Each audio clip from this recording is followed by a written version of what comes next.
Imaduddin ini, beliau ini menggunakan narasi yang namanya pars pratoto, mengambil suatu keburukan-keburukan lalu menimpakan keburukan itu kepada komunitas yang lebih besar. Suatu gaya bahasa yang sesungguhnya itu sebenarnya secara akal sehat itu justru menimbulkan suatu fitnah. Karena ada beberapa yang dijadikan sampel kesalahan-kesalahan, lalu kesalahan itu kemudian ditimpakan kepada komunitas, bahkan mendustakan nasab.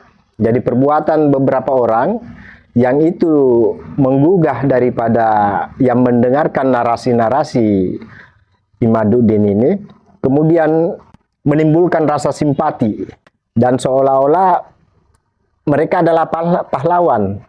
Jadi mencari kemuliaan dengan cara menginjak atau mencari kemuliaan dengan cara menghina satu kelompok atau beberapa orang yang justru menggunakan majas atau gaya bahasa seolah-olah yang buruk ini adalah segalanya.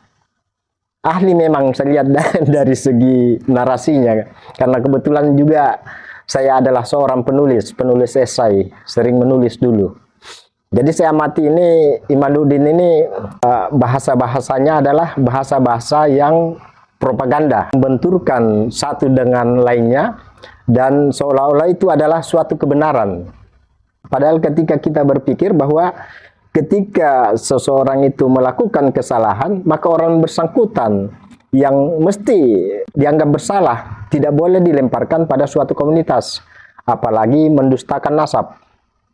Jadi polanya adalah pars pratoto, itu yang digunakan. Kemudian kedua, Imaduddin ini juga menggunakan pola seolah-olah mewakili, katakanlah Imaduddin Al-Bantani, seolah-olah itu apa yang disampaikan Imaduddin itu dengan label di belakangnya itu Al-Bantani, seolah-olah juga mewakili Banten, atau seolah-olah berbicara tentang Wali Songo, seolah-olah mereka adalah juru bicara daripada Wali Songo ini. Padahal antara Wali Songo dengan Ba'alawi kan Suryat Rasulullah, sama-sama turunan Nabi. Mana mungkin Wali Songo itu mau menghina daripada saudaranya, keluarganya, tidak mungkin. Dan tidak mungkin yang namanya wali itu memprovokasi untuk membenci Suryat Nabi atau mendustakan Suryat Nabi. Pak Imaduddin ini memang ahli di dalam bernarasi dengan menggunakan pola pars pratoto, dengan majasnya atau gaya bahasanya menggugah perasaan umat, seolah-olah mereka adalah pahlawannya. Umat-umat pun memujinya. Padahal sesungguhnya kelakuan-kelakuan satu orang itu difitnahkan kepada orang-orang yang tidak bersalah.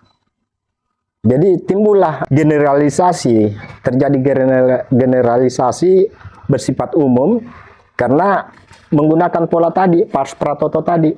Kemudian saya amati juga bahwa Imaduddin ini seolah-olah pensahih nasab.